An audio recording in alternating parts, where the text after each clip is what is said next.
قوم لوط علیہ السلام، عبرت، اصلاح اور اللہ کا قانون۔ جب انسان حد توڑ دے، جب نصیحت اثر نہ کرے تو اللہ کا فیصلہ کیسے آتا ہے؟ قرآن مجید میں قوم لوط علیہ السلام کا واقعہ محض ایک تاریخی قصہ نہیں بلکہ انسانیت کے لیے ایک گہرا سبق ہے۔ یہ واقعہ ہمیں بتاتا ہے کہ جب کوئی قوم مسلسل برائی پر اصرار کرے، حق کو ٹھکرا دے اور اصلاح کی ہر آواز کو رد کر دے تو انجام کیا ہوتا ہے۔ حضرت لوط علیہ السلام کو اللہ تعالیٰ نے ایک ایسی قوم کی طرف بھیجا جو نہ صرف اخلاقی بگاڑ کا شکار تھی بلکہ ظلم، دھوکہ دہی اور بے حسی میں بھی حد سے آگے بڑھ چکی تھی۔ قرآن میں ارشاد ہوتا ہے کہ لوط علیہ السلام نے اپنی قوم کو بار بار سمجھایا کہ وہ فطرت کے خلاف راستے کو چھوڑ دے اور اللہ کی طرف رجوع کرے، مگر انہوں نے اس نصیحت کو مذاق بنا لیا۔ قوم لوط کی خرابی صرف ایک عمل تک محدود نہیں تھی بلکہ ان کی پوری معاشرتی زندگی بگاڑ کا شکار ہو چکی تھی۔ وہ مہمانوں کے ساتھ بدسلوکی کرتے، کمزوروں پر ظلم ڈھاتے اور اجتماعی طور پر برائی کو عام کرتے تھے۔ حضرت لوط علیہ السلام نے نہایت درد اور اخلاص کے ساتھ انہیں سمجھایا، کیا تم وہ کام کرتے ہو جو تم سے پہلے دنیا میں کسی نے نہیں کیا؟ یہ سوال دراصل ان کے ضمیر کو جھنجھوڑنے کے لیے تھا، مگر وہ اپنی روش پر قائم رہے۔ جب برائی کو معاشرے میں نارمل بنا دیا جائے اور نیکی کو عجیب سمجھا جانے لگے تو یہ زوال کی علامت ہوتی ہے۔ قوم لوط کے ساتھ بھی یہی ہوا۔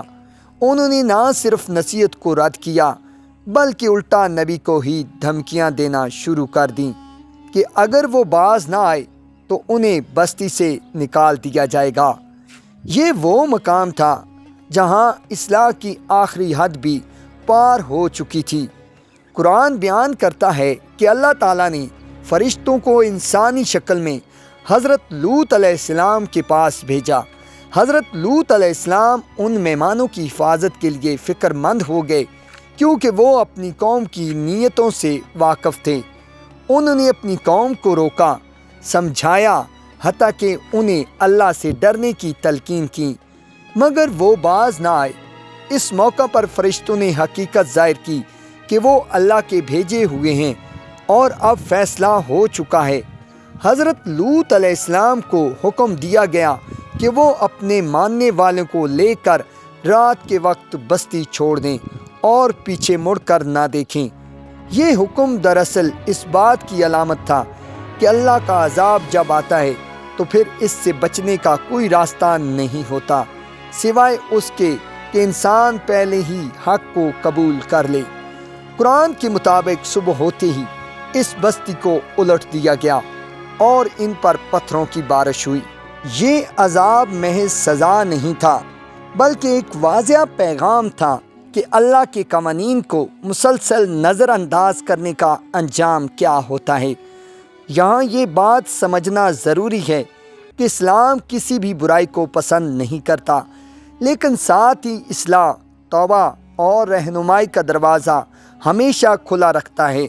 قرآن بار بار توبہ کی دعوت دیتا ہے اور یہ سکھاتا ہے کہ انسان اپنی غلطیوں سے واپس آ سکتا ہے۔ نبی کریم صلی اللہ علیہ وآلہ وسلم نے بھی رحم، شفقت اور اصلاح پر زور دیا ہے۔ آپ صلی اللہ علیہ وآلہ وسلم کا فرمان ہے، دین آسانی ہے اور یہ کہ جو رحم نہیں کرتا اس پر رحم نہیں کیا جاتا۔ اس سے واضح ہوتا ہے کہ اسلام کا اصل پیغام سختی نہیں بلکہ توازن، عدل اور اصلاح ہے۔ قوم لوط کا واقعہ ہمیں یہ بھی سکھاتا ہے کہ معاشرے کی تباہی صرف ایک گناہ سے نہیں ہوتی بلکہ اس وقت ہوتی ہے جب برائی کو اجتماعی طور پر قبول کر لیا جائے اور نیکی کی آواز کو دبایا جائے، جب ضمیر خاموش ہو جائے، جب حق بات کہنے والے تنہا رہ جائیں اور جب لوگ اپنی خواہشات کو ہی معیار بنا لیں تو پھر زوال یقینی ہو جاتا ہے۔ آج کے دور میں اس واقعے کو بیان کرتے وقت ضروری ہے کہ ہم اسے نفرت یا تضحیک کے لیے استعمال نہ کریں بلکہ ایک آئینہ سمجھیں۔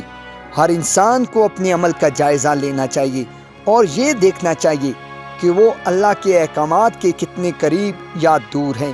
اسلام کسی کی تذلیل نہیں سکھاتا بلکہ اصلاح اور ہدایت کی دعوت دیتا ہے۔ یہ واقعہ ہمیں یاد دلاتا ہے کہ اللہ کی مہلت ہمیشہ رہتی نہیں، جب حدیں پار ہو جائیں تو پھر فیصلہ آتا ہے، لیکن اس سے پہلے اللہ بار بار موقع دیتا ہے، انبیاء بھیجتا ہے، نصیحتیں پہنچاتا ہے اور دلوں کو جگانے کی کوشش کرتا ہے۔ کامیاب وہی ہے جو وقت رہتے سنبھل جائے۔ آخر میں دعا یہی ہے کہ اللہ تعالی ہمیں حق کو سمجھنے، اس پر عمل کرنے اور برائی سے بچنے کی توفیق عطا فرمائے۔